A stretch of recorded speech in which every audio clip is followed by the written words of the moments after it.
feel like Gordon Bombay would have taken his career to even further heights. Everything's flashy, everything's cocaine, everything's Fun. Open wide for some soccer. I don't care what you think about what your personal thoughts are at home. I care that you hate the Cowboys. Call this college rule. Welcome back to the Sports Experience Podcast. I'm Chris with Dom. We got our special guest here today. Just before we get into that, though, please get on our YouTubes, Instagrams, all of our social medias. We just finished a block on the realest real sports you can get out there, wrestling. Check that one out. And then we're going to get right back on the diamond. Dom, who do we have with us today? So today we have a very special guest. We have one of my oldest and dearest friends from Tucson, Arizona, a giant baseball and sports enthusiast, but specifically baseball. There is nobody who knows baseball more than me, I would say, in Tucson. Like, you think I'm a nerd going back through these episodes? This guy takes the absolute cake. Seriously, one of my best friends, veteran of Camp Student Radio at the U of A as well, and the biggest Red Sox fan I've ever met. Give it up for Dave Davis, everybody. Chris, Nick, I'd like to thank both of you for inviting me to the show and for allowing me to pick this topic. And for those of you who are regular watchers of this show, if you're a Yankee fan, you're probably not going to enjoy it. But if you're a baseball fan, in general, you probably should. We're going to be looking at the original golden age of Red Sox baseball, the 1910s. A team that won 4 titles in 7 years, produced several Hall of Famers, including one of the greatest of all time in Tris Speaker, and we're going to do quite a bit about Tris, I'm sure, over the next half hour to an hour. But I'm so happy to be here, and I am looking forward to this. And the golden outfield. That's the golden outfield. Yeah. That's right. I'm excited. I'll say this, Dave. You definitely know Dom because you called him Nick, and I've only heard people from his family call him that, which is such a real, where you're just like, everyone at home's probably like, the 4 people at home are probably like, Nick, who the hell is Nick? It's probably the people who know me as Nick who are that too. Yeah. Well, they called him Nick. You're right. They were right on it. Our mutual friend Matt introduced me to him, and he introduced him to me as Nick. Yep. And we don't need to talk about the first time that we actually met each other. Yeah. That was an interesting night. We can discuss that in private. It was at a concert, and something weird happened to me that night. But it was Dio before he died. Yeah, that's what it was. Sabbath with Dio. Sabbath with Dio. Yes, That's right. Yes. He got cursed. I know what he does with that hand. All right. So jump in. We're going to do a little kind of a backstory. Dave has all sorts of awesome information on basically the creation of the Red Sox to where we get to this point in the creation of the American League. So, Dave, take us away, buddy. Well, when the Red Sox were founded, they were not founded as the Boston Red Sox. They were founded as the Boston Americans. A man named Charles W. Summers, who back in the day, he was actually called the Good Angel of the American League, bought the franchise after it had been moved from Buffalo. Yeah. Now, Summers is a critical person in the development of the American League because he was actually the principal financier of the American League. He was a coal baron, and by the age of 31 in 1899, he was already worth more than $1 million. Ultimately, he helped found the Indians, the Philadelphia A's. Yes, believe it or not, folks, the A's actually started in Philadelphia. They play in all sorts of cities now. Yes. They're in Vegas. Yeah. They're about to... The White Sox and the Red Sox. From 1901 to 1904, he loaned $1 million or more, or spent more than $1 million to other AL owners so that they could actually vie against the National League and bring over National League stars. And Summers was actually the man who brought Cy Young and Jimmy Collins. For those of you who don't know who Jimmy Collins is, he became a Hall of Fame third baseman for the Red Sox. And he was a National League star, actually, with the Boston Braves. And they won the World Series in 1903 with Young and Collins, and then they won the AL pennant in 1904. But we didn't have a World Series. No. Not because there's a strike, because, Chris, baseball loves strikes. Thank you for setting that up, because Summers actually... He also owned the Cleveland Indians at the time, or he was a part owner. Now, that created some complications with Ban Johnson and the other AL owners. Well, Summers sold the team to a man named Henry Kalia in January of 1902. Now, Sporting Life years later called Kalia the godfather of the American League. He was a lawyer from the who graduated with a law degree from the University of Michigan. He was the one who actually drew up the Articles of Incorporation for the White Sox and for the New York Highlanders, which became the Yankees. Yep. And he actually secured funding for the Highlanders to get them off and running. Now, a couple of the big things in Major League Baseball history that Henry was so vital for. He was actually instrumental in getting the national agreement that finally established peace between the American and National Leagues and established the American League as a true professional Major League Baseball league. And then in the offseason of 1902 going into the 1903 season, he worked tirelessly with National League owners to create the World Series. So the reason we have the World Series is because of Henry Calia. He had originally been the owner of the Milwaukee Brewers. For those of you who do not know, the St. Louis Browns, a.k.a. the Baltimore Orioles, did not start in St. Louis. They actually were originally the Milwaukee Brewers. But at the end of the 1901 season, Dan Johnson and the other American League owners wanted the team moved to St. Louis over the objections of the ownership. I was going to say, well, yeah, because the Cardinals were there and you need to put an AL, because that's when we had two cities, two teams, like we talked about in a couple of our other episodes. Yep. Yeah, White Sox, now 3 teams in New York at this point. Philadelphia, but they wanted direct competition. Yep. That's what they were saying. They were like, we don't care if you want to move there. We need you to move there. Well, as a result, Henry Calia and his brother sold the Brewers, and they bought the Boston Americans for $60,000. Not bad. Now, Khalil was actually instrumental in organizing the team that won the 1903 pennant and World Series and the 1904 pennant. Now, the reason we didn't have a World Series in 1904 was because John McGraw was just adamantly opposed to playing the American League champions. And when the Giants won the National League pennant, McGraw famously said, "Well, the Giants are the National League champs, which means we're the world champs." Well, then they still have a flag over there at Pac-Bell or whatever the hell they're calling it now in San Francisco. Yeah. And in Boston, when we only have the pennant flag. when Boston wins the pennant, we have the blue pennant flag, and in 1904 we have the blue pennant flag. Now, if I was the owner of the Red Sox, I would change the color to red, and I would say, no, we're the world champions because the Giants forfeited by refusing to play us. But that's just me. We never lost another World Series. Oh, wait. We did 90 years later. Now, in 1904, Khalil sold the team to Charles Taylor, who was a Civil War general, but at the time, he was the owner of the Boston Globe. Now, the Taylor family actually owned the Globe from 1873 until 1971 when they sold it to the New York Times, but the Taylor family continued to be the publishers of the Boston Globe until 1899. Did he have a cool Civil War beard? I never saw a picture of him. I did see a picture of his son, John. Okay. And Charles made John the president of the team. Did he really? In no small part because he didn't want John at the newspaper. He was like, well, my boy needs to do something, so we'll make him... Here's a ball club. Yeah, so we'll make him the president of the ball club. That's like, oh my God, that's the biggest nepotism. Like, so good. Don't be screwing this up, John. This is America. Isn't that normal? Hasn't that always been the case? I'm sorry, I thought this was America. Now go own the Red Sox. Yeah. Now, John Taylor is actually instrumental in creating the club that ultimately became the dynasty of the 1910s. But it took a little bit of time. Now they had that gap, kind of those. Yeah. I won't say necessarily down years. Oh no! They had 1 year where they went 47 and 105. Oh yeah, but god awful. They had some astute scouting people, particularly ones going to the West Coast, like we'll discuss with the outfield. Believe it or not, John Taylor was actually one of those scouts. Was he really? Yeah, oh yeah, he's actually the one. He's actually the one that actually signed Harry Hooper. But get to that in a second. Yeah. Couple of reasons why John Taylor's ownership of the Red Sox was so important. First and foremost, he's the one that actually changed the name from the Americans to the Red Sox. And the reason why he did it was because in the offseason, at the end of the 1907 season, the Boston Braves dropped their colors. They dropped the red colors that they were using, and so Taylor decided to pick it up. Now, the Braves dropped their red because they were afraid that the red dye used in the Sox could actually cause an infection if a player was spiked. Oh. I love early 20th century medical stuff. That's so... Now, the other reason you know what happens with red dye. Come on, boys. No, dude, all reminds me of a Seinfeld with the cotton uniforms. There goes Don Mattingly. Red dye number 5. Well, the other reason why he picked the name Red Sox was because he was a newspaper guy, and red stockings took up too much width in the newspaper column. Oh, yeah. And so he said, well, Sox, S-O-X. I meant to ask Dave, weren't the Reds the Red Stockings at one point too, or is that way before that? That probably was about 1873. I was going to say in the Civil War era where they're playing, Yeah.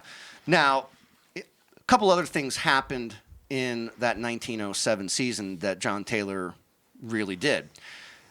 He had 3 player acquisitions. Yes.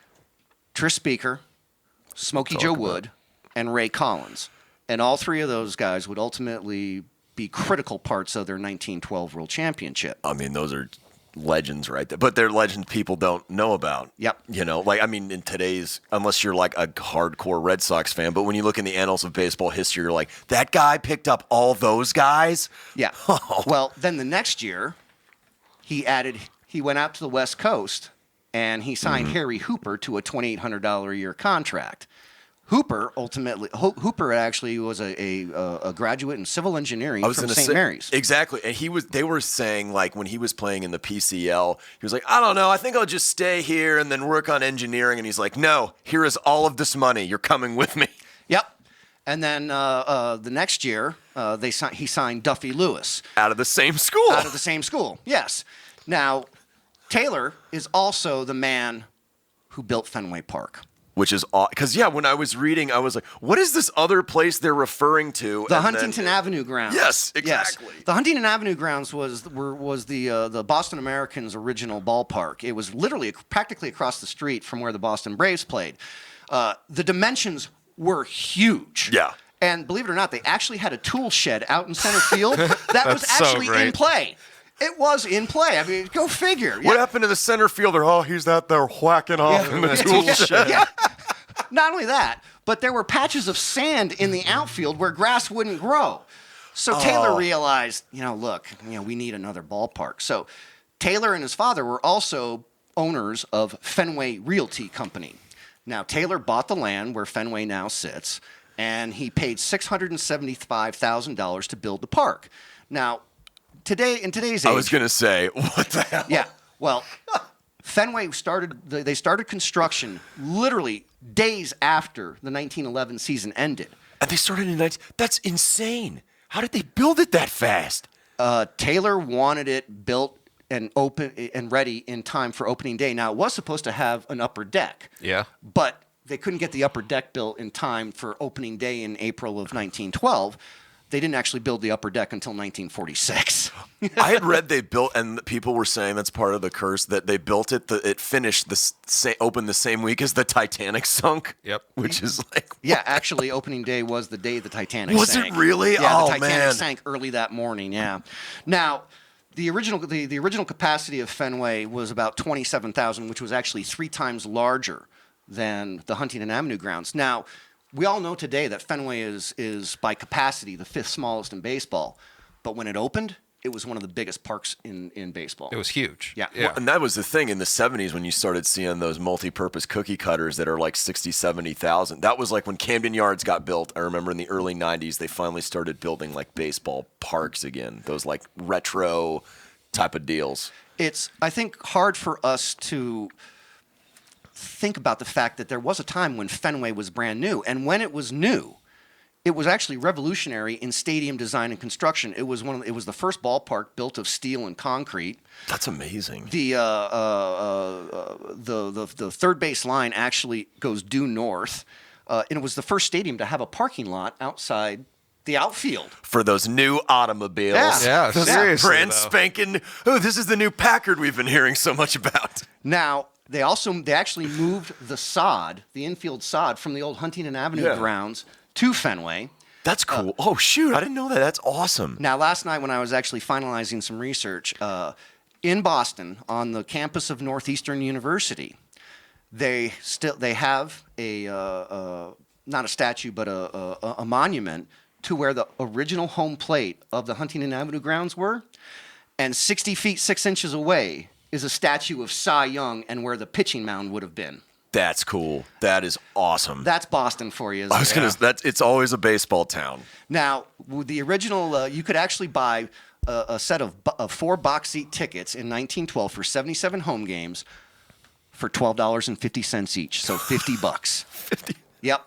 Yep. They actually had 5 tiers of ticket pricing. Box seats, $1.50. Could you imagine going to Fenway today and paying $1.50 for a box seat? I'm sure you would have to be like, I don't know. I don't know how you can afford that. Yeah.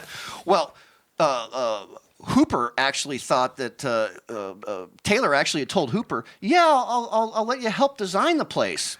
Oh, because he was an engineer. He was a civil engineer. Yeah. Oh, interesting. Couldn't find anything on whether or not Harry actually participated in the drafting of the architectural plans. Watch it be like he's the one because he played in right field. He's like, no, put that monster there in left field. Like, we'll just do that. Now remember, the original left field at Fenway did not have the green monster. It did have a 25-foot high wall, but equally weird, they had a 6-foot incline. Yeah, leading that we up talked to the about. wall. little cliff. Yeah, a cliff. It became known as Duffy's Cliff after Duffy Lewis.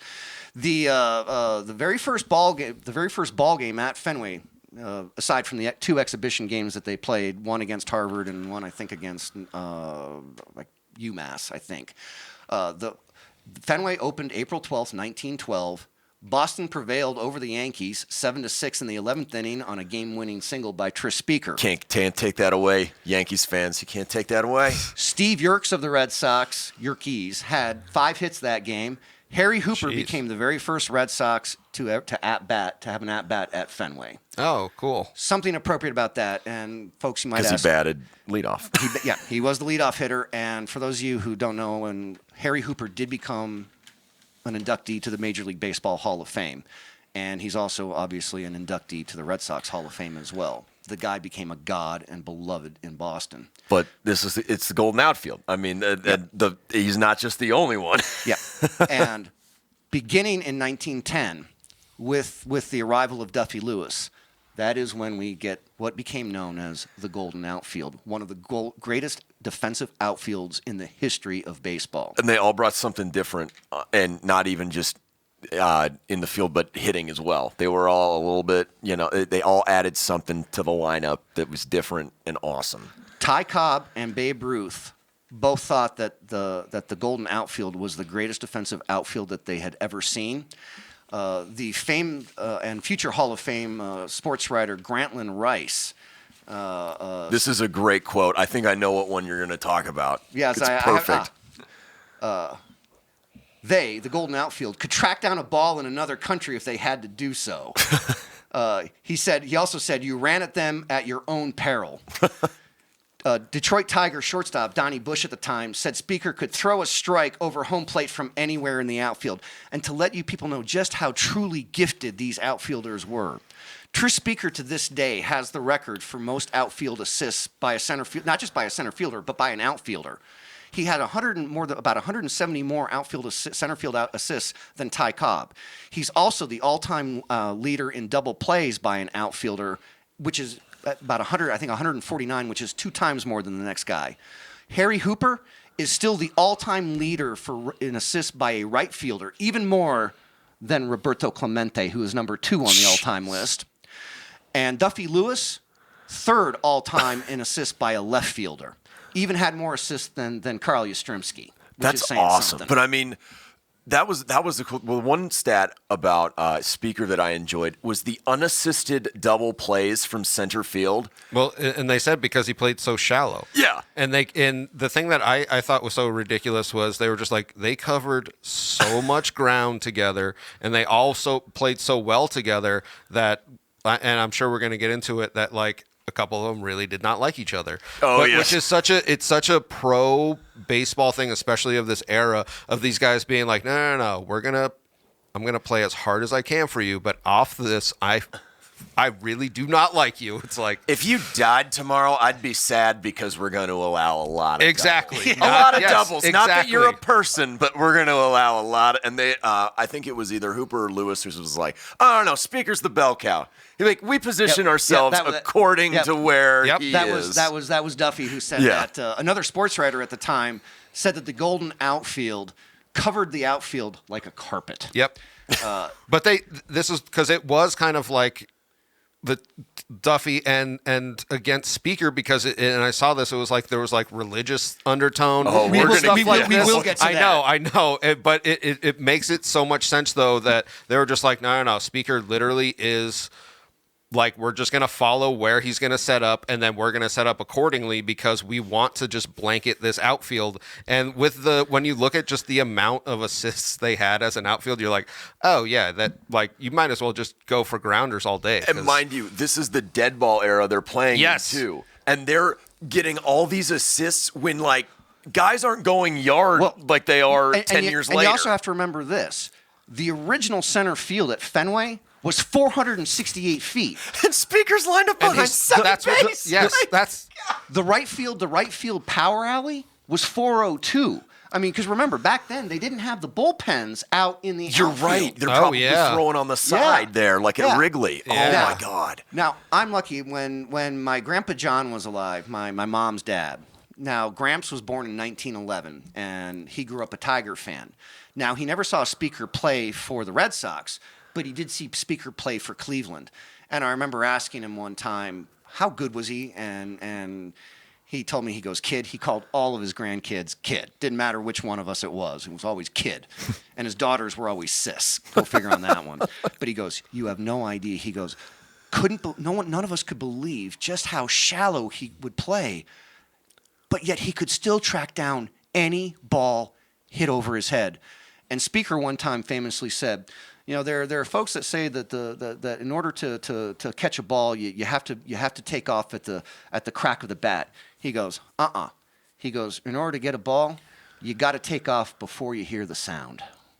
And I was That's like, amazing. I'm like, that's actually pretty cool. But you know what I found was, like we had mentioned before, that he would turn double plays, basically being a fifth infielder, like the shortstop or second baseman would flip him the ball. But I had read something where he was describing why he played so shallow, and he was like, you know, most of the balls that are hit fall in front of me, and I'm fast enough to get back there, but like I'm not letting anything go in front of me. And I'm like, in the dead ball, like with the laces not wound as tight, that's freaking, like, he's on another level of just like playing that position for that era of sports strategy, where he's just like, no, the majority of the balls, even if they're hit pure, are going to be in this area. Yeah. So they're not going to, especially with it going so far back, it's like, well, they're not going to be home runs if they actually go over my head. It's going to be, you know, a triple or a double, but it's still like, it's such an interesting thing that I feel like not a lot of outfields in that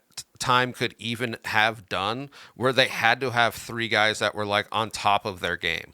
Well, and this is the other thing, is that Speaker and Hooper had great speed. Yeah. Because even to this day, and you know, Trish Speaker hasn't played for the Red Sox since 1915, and Harry Hooper hasn't played for them since 1920.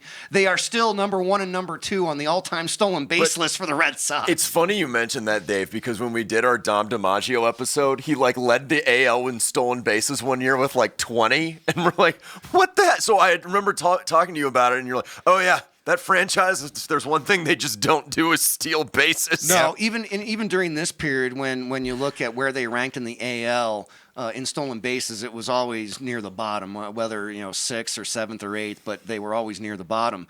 But Speaker one time famously said, he goes, you'll never lose a game if the ball lands in front of you.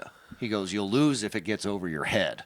No. And my Gramps was just, he goes, he to his dying day, he thought that Speaker was probably the greatest defensive outfielder he ever seen. He thought he was better than Cobb.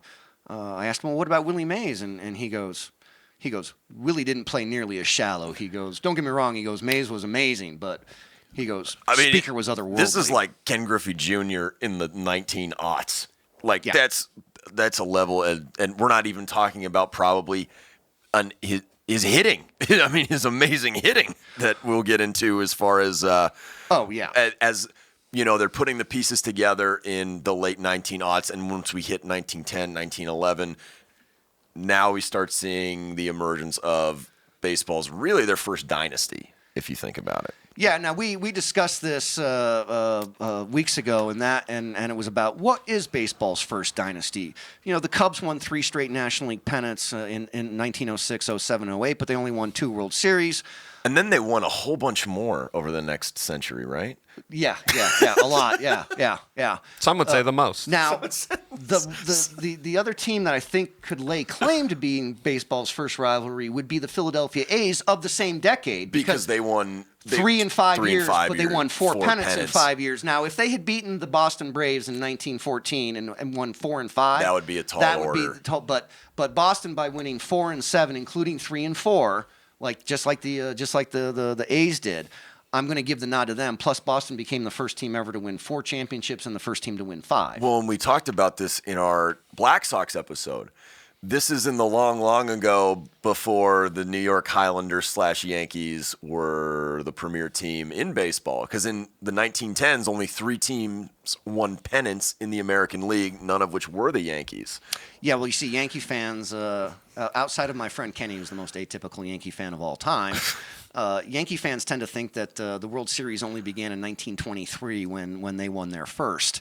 And we'll get to that 1923 team. And we'll get to some later. ownership and Yes. some Tris Speaker stuff as far as because there were some interesting quotes I found out about his departure, and we had talked about how the fans felt about his departure. So well, and there were some interesting characters also in on that early Red Sox team. For example, pinch hitter and defensive substitute Olaf Henriksen, who actually was pretty good with the bat.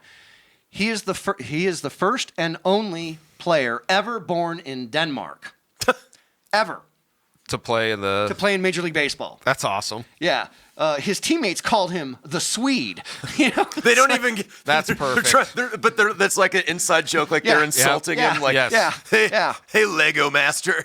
Like, A 1912 baseball card of Henriksen described him as, quote, a Viking-descended outfielder. Oh my God. that men is so- of their time, Chris. That is so good. much. Oh, after the 1912 World Series, and we will get to that World Series in a little bit. The New York World called him that confounded son of Thor.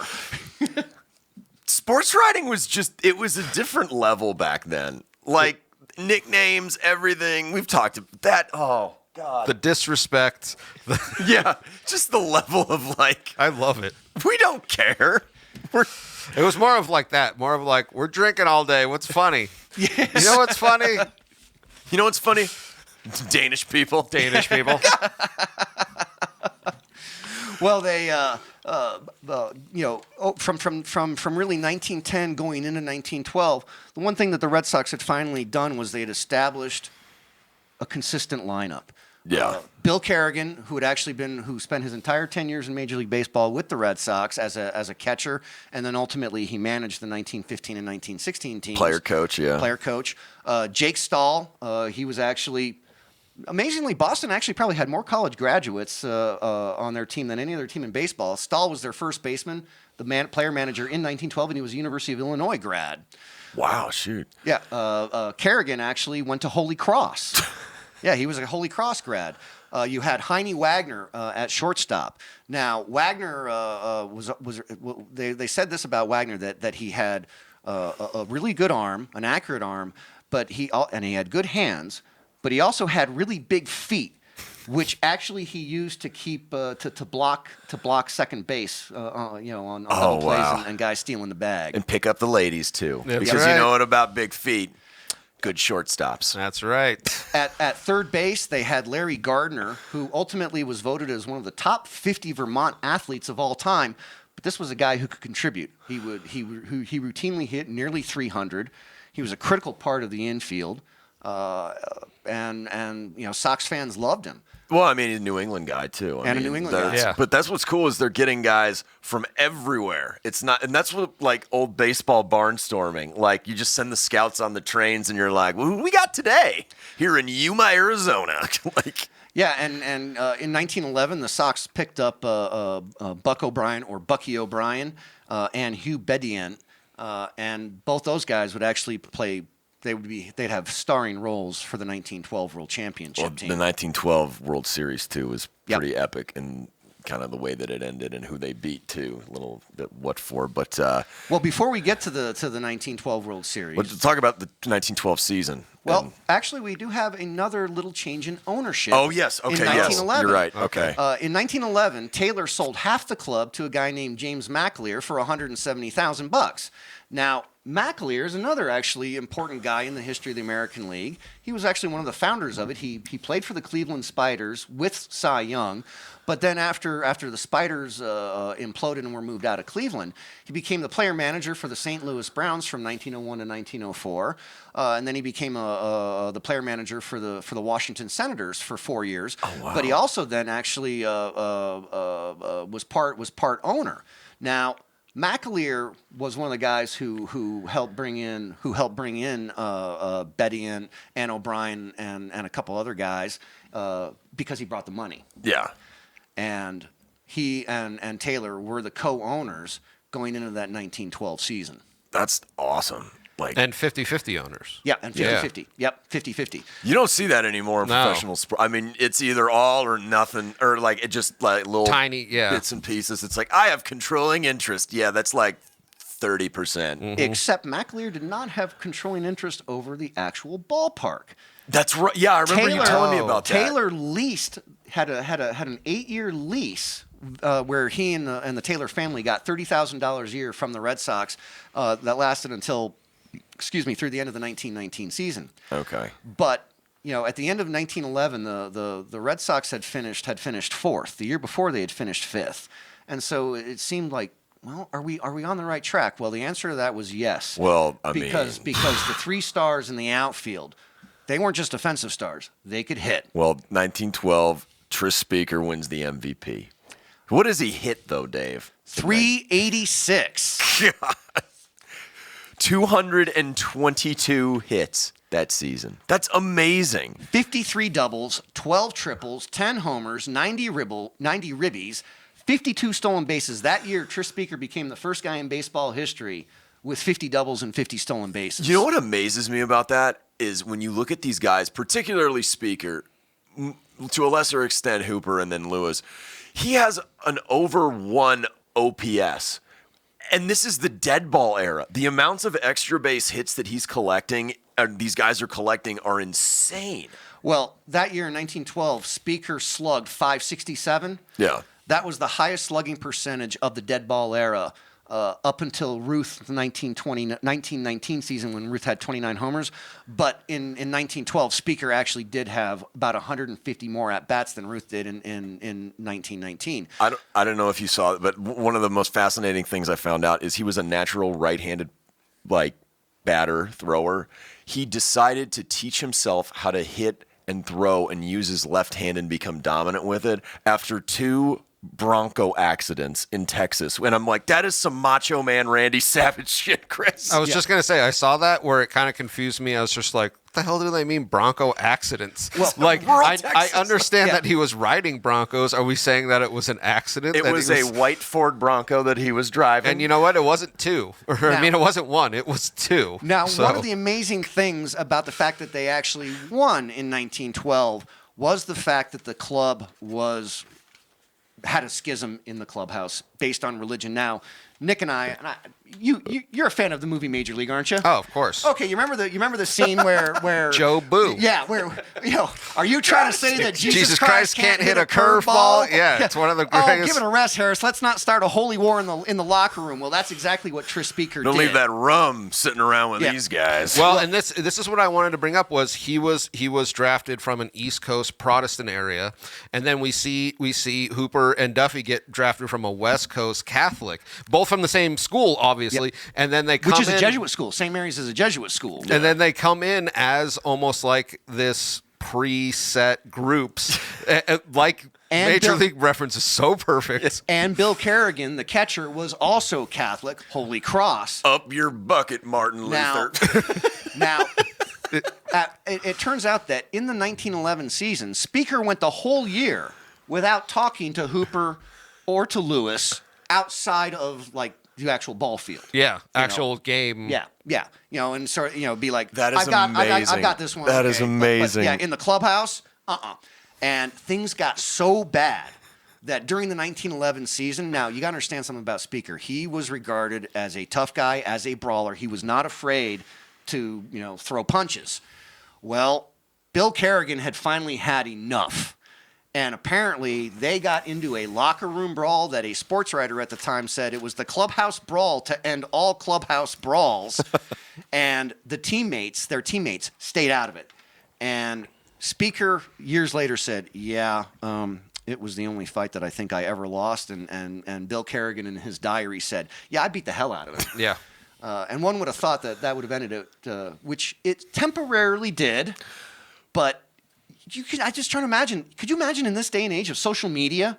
Oh, that would be like just catnip for just every network, every streaming platform. My God, it'd be like if Bryce Harper went after JT Real Muto or. Well, I mean, that was a close. Like, remember when he went after Papelbon, or both of them went in Washington? Yeah. Yeah, I mean, But that immediately your teammates are jumping in. This is the era of them being like they're settling this. And that was the thing that was just like, well, they settled it for at least a time, but there was such a divide of this being like you're almost like with us or you're not.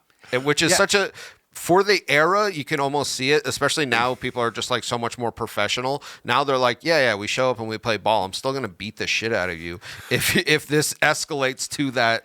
Yeah, Kerrigan had just finally had enough. I bet you Harry Hooper was like, you know what? I thought this was going to happen like 3 months ago. Mm-hmm. Like, yeah, but I'm just trying to imagine the guys in the locker room watching Speaker and Kerrigan go at each other. Now, Bill was the catcher. He was like 5'11", like 195 pounds. He was not a small man. He was, catchers are tough guys. Yep. And especially in that era, like you're taking a beating. Yeah, and he just beat the everlasting crap out of Tris Speaker. It's like, he's our best player. Don't worry about it. Yep. Don't worry. Yeah, exactly. Seriously, though. Yeah, imagine if someone on the if the Angels catcher beat the hell out of Mike Trout or Shohei Ohtani. Yeah. They would deport him. He can't even be from America, and they would deport him. But the story really was actually kind of squelched both by the Boston press and by the National Baseball press at the time. But that was the era where the press were buddy and didn't want to reveal. Shine. Yeah, they didn't want to shine that negative light or be like this team is in disarray. Men of their time. Yep. Yeah, to say the least. Well, somehow they, I don't know, and I couldn't during the research. I didn't learn whether or not Tris continued the silent treatment with Kerrigan, Hooper, and Lewis into the 1912 season. But whatever had happened in 1911, it certainly was forgotten by 1912, because until 2018, the 1912 Red Sox was the greatest Red Sox team in history. As far as total wins? They went 105, 47, and 2. That's amazing. And for those of you who are asking, how can baseball have ties? You have to remember, no lights games in the ballpark back then. Games could be tied on account of darkness. That's so crazy to think. But I mean, like, it's not only at the plate, like with Speaker, like Hooper that season, he had 34 extra base hits, and then Lewis drove in over 100 runs that year, I think. Well, and Larry Gardner, 24 doubles, 18 triples, 3 homers, 86 ribbies, a 315 batting average, a 383 on base, and a 449 slugging percentage. And that man out-tripled Frank Thomas's career in one season. But if anything, when you look at it's the pitching staff, and it's the actually it wasn't just the pitching staff. When you look at that team was absolutely complete, both offensively and defensively. The 1912 Red Sox led the American League in runs, doubles, homers, walks. They were first in on-base percentage, slugging percentage, OPS, and total bases. They were second in hits and fourth in triples, and they had the fourth fewest strikeouts. Now, pitching-wise, again, the most dominant team in the bigs at that time. Absolutely. Second in ERA, first in complete games, first in shutouts, first in runs, fewest runs, that is. They also gave up the fewest walks. They gave up the second fewest hits, the second fewest earned runs, and they had the second most strikeouts. Boston starters won 102 of their 105 wins that year. I miss those baseball games where the starter goes all the way. Like, your arm's going to fall off. Don't worry about it. They had 3 20-game winners that year, led by the ace of the staff, Smokey Joe Wood, who went 34-5 with a 1.91 ERA. That's amazing. 344 innings pitched. Now, who led MLB this year in innings pitched, and what number was that? Because I think it was like around 210. That's what I mean. It doesn't even compare. You're pitching multiple games. Yeah. Yeah, Joe Wood led the league in ERA and shutouts and complete games. I mean, he had 35 complete games. I mean, I don't even think there were 35. There might have been 35 complete games across all of baseball this year. I don't know. I don't even think it's that. I mean, yeah, you're not wrong. It is such an anomaly nowadays that. But this is the thing where Dom's right. You literally pitch until your arm falls off, and with this defense behind you, though, that's what makes the pitching so lethal. They would talk after Speaker goes about how much they enjoyed having him far as how they set up hitters, too. Here's the scary thing. That team ERA in 1912 was 2.76. The guy who had the worst ERA on the team was Charlie Hall, and his ERA was 3.02. That gets you paid hundreds of millions of dollars now. Yep. Yeah. But you want to talk about the World Series? Because this is pretty interesting. Buck O'Brien went 20-13 that year, and Hugh Bettienne went 20-9, and Ray Collins went 13-8. But all five of those guys, they were just absolutely dominant the whole year, and they won the pennant over the Senators by 14 games, and they won over the defending champions A's by 15.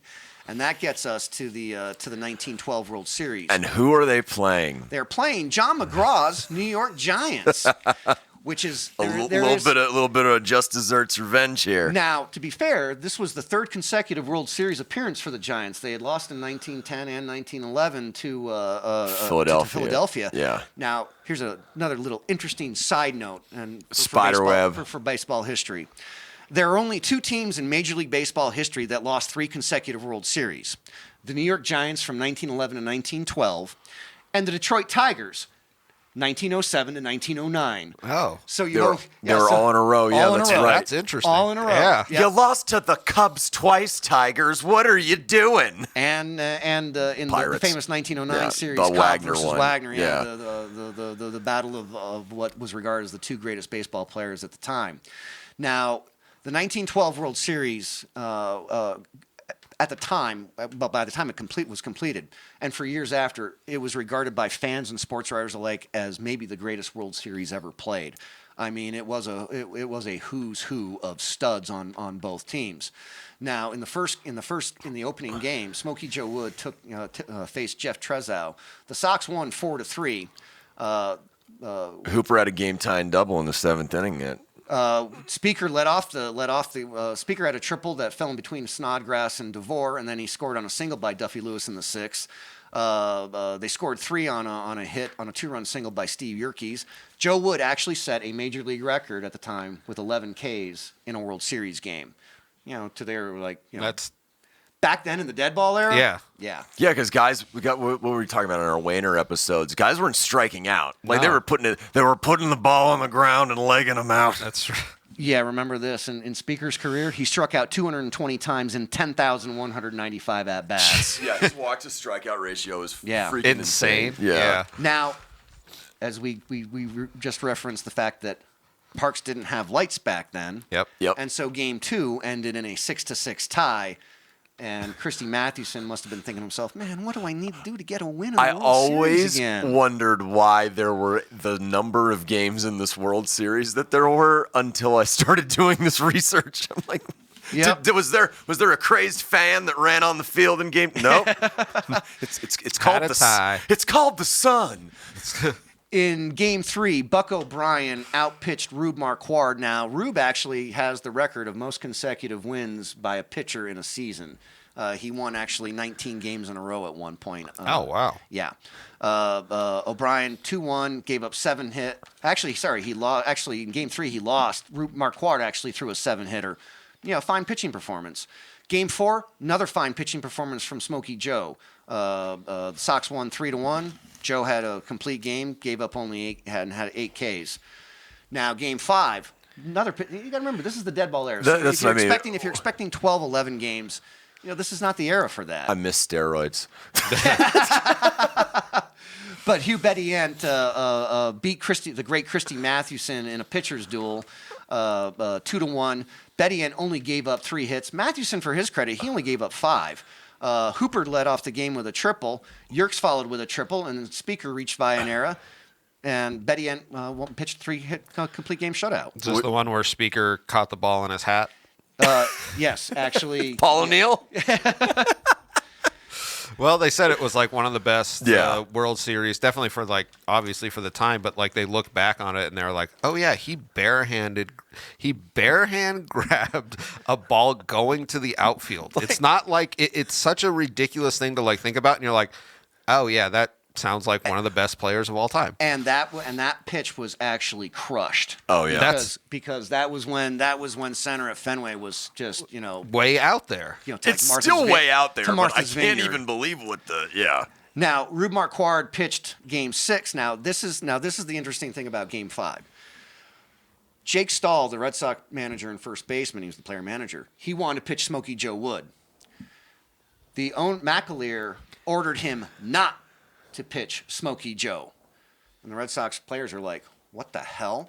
Now, Gambling. we don't know for sure, but there were allegations that McAleer had bet on the Giants, and that's why he didn't want Smokey Joe Wood pitching. I mean, if there's any era where these allegations have any weight, I'm not that they're true or anything, but why would you not pitch Smokey Joe Wood in the World Series when he's not hurt? Yeah, well, as a result, Buck O'Brien, who ended up pitching that game, well, he lost, and that night on the train ride back to Boston, Smokey Joe Wood's brother beat the hell out of him. Now, to be fair to losing the game. Now, to be fair to O'Brien, McAleer did not tell Stahl to tell O'Brien that he was going to pitch the next day. Oh no! So that night, Bucky went out and got absolutely wasted. Oh yeah, And sure. he was still hungover by the time of first pitch. That's why Smokey Joe Wood's brother Paul beat the hell out of him on the train. I'm trying to imagine that. Like, So he just did, but you know what, Dave? When you play in Major League Baseball, you need to be a fucking professional, Chris. That's true. Yep. You need to be That's ready every this day. podcast motto. Yep. Professional. Now, because of what had happened in both Game 5 and in Game 2, because the Reds all of a sudden the players on both teams learned that they were not going to be able to get a share of the gate from Game 2, the tie game. Oh yeah. Well, there was an allegation made that Red Sox players bet on the Giants to win Game 6, which was, remember, it's actually Game 7 because of the tie, and the Red Sox got Smokey Joe just got crushed in that game. The Giants scored 5 in the first. Push it to an extra game so you can. No, Yep. I mean, if it's like, and we'll discuss in a couple Harry Hooper's role in the, I believe, 18 World Series, where we'll get it. I'm sorry, my mind's getting ahead of me here. Now, Speaker in Game 7 did have an unassisted double play in center field in that game, which was probably the only highlight for the Red Sox. They lost 11-4. I mean, the Giants just beat them up. They raked 16 hits. Boston had 9. So now we're down to Game 7. Game 8. Game 8. Yeah. Which is at Fenway Park. Now this is an incredible this is the Harry. Yeah. You can call it the Harry Hooper game if you want to. You can. And then Speaker, but I mean Hooper in this game Comes back, and Olaf Hendrickson game. Yes. Yes. That silly Viking. Oh, Yes. that Swede. Now they literally just like they did in 1978 when the Yankees and the Red Sox tied for the AL East lead after Game 162. They flipped a coin to determine where the game would be played. Sox won, so they played it at Fenway. They played the Polo but they didn't Grounds. have enough time to actually advertise for the game, and so Fenway was only half full. Go figure on that. One of the best games Yeah, ever. one of the That's best games interesting, ever. yeah. One of the best games ever. Now, the Giants had taken the lead, and in the 8th inning, Stahl pinch hits for Bedient. He puts in Olaf Hendrickson. Hendrickson had a key signal off Christy Mathewson, and ultimately he came around to score. Now the game is tied at 1, and to relieve Bedient, he brought in who? Smokey Joe Wood. Now it's kind of like Game 6 and 7 of the 2001 World Series. Randy Johnson. Except Randy won Game 6, Yeah. whereas Wood lost. Now in the 10th inning, the Giants scored to take the lead 2-1. Now Stahl, in a brilliant managerial move, pinch hit for Wood with Cliff Engle. Mm-hmm. Now, this became one of the most famous plays in the first half of the 20th century in baseball lore. He hits a towering fly ball to center field, and Fred Snodgrass, who by all accounts was a really, really good center fielder. Like reliable. That was Yeah. what I kept reading about him. Yeah. He loses it, and ball drops, and Engle ends up on second. Now Harry Hooper comes out. Sack fly. But apparently it was an amazing catch by Snodgrass. Yeah, no, Snodgrass made like a play arguably that Hooper made in the 5th inning earlier in the game where it was just an amazing, but because of it, advances to third base and you have first and second base open. Yep. Then Steve Yerkes walks. Now up comes Tris Speaker. Now, this is like 85 World Series with the or ball 80, lost. 80 or 86. 80, that too, yes. Speaker hits a pop foul. Now, Christy Mathewson, Fred Myers, the catcher, and Fred Merkel, the first baseman, they all are rushing for the ball. And Mathewson wants Merkel to catch it, even though Myers, the catcher, was actually closer. Now, none of them got the ball. It was kind of like a Keystone Cops. It was like Major League when the ball drops in the montage, Exactly. Oh, shit. Now, Speaker the whole time thinks, I'm out. When he realizes that he's got a second chance, he points to Mathewson and he says, well, you just called for the wrong man, and it's going to cost you the ball game. It's the Mike Lowell Bartman thing. Let's make this asshole famous. Oh, that's so good. Speaker singled to tie the game. Yerkes went to third. Mathewson intentionally walked Duffy Lewis. To get the double play, yeah. Yep, to set up a double play. Yep. Larry Gardner came up, hit a deep fly to right field. Yerkes scores. The Sox win. It is the only. Yeah, I was waiting for it. It is the only World Series to end on a sacrifice fly. The only one. Now the winner share of that World Series, $4,025. The losers got $2,566. Snodgrass's error was called by the New York press the $30,000 muff, which was the difference between the winners and the losers share. Oh, yeah. Wow. The legacy, Christy Mathewson went, and for those of you who don't know who Christy Mathewson is, if you're a baseball fan, you should, because he is third all time in wins. It's 373 wins. I mean, come on. Yeah, he also posted the third highest single season win total in the modern era at 37 wins. He posted a .994 ERA that World Series. He went 0-2 with one no decision. Smokey Joe Wood went 3-1. One of them in relief because they pick him up. Yeah. It was the first time in World Series play that the World Series was won in the last inning. It was the first time a team was one inning away from losing the series and came back to win. That did not happen again until Game 6 of the 85 World Series when the Royals, who actually should have lost, won the game because Dick Denkinger totally blew the call. Oh, yeah, Denkinger with the – yep. And that World Series, up to that point, set an attendance record. So, but war in Europe hasn't happened. Baseball's on the rise, Dave, in America. That's right. That was the second World Championship for Boston. Speaker had hit 300 for the World Series. Smokey Joe, who again he had a sub-2 ERA that year, but in the World Series he had a 4.5 ERA. But again, kind of inflated by that one that one loss. Yeah. But still. That's the second World Championship, and there's still more to come.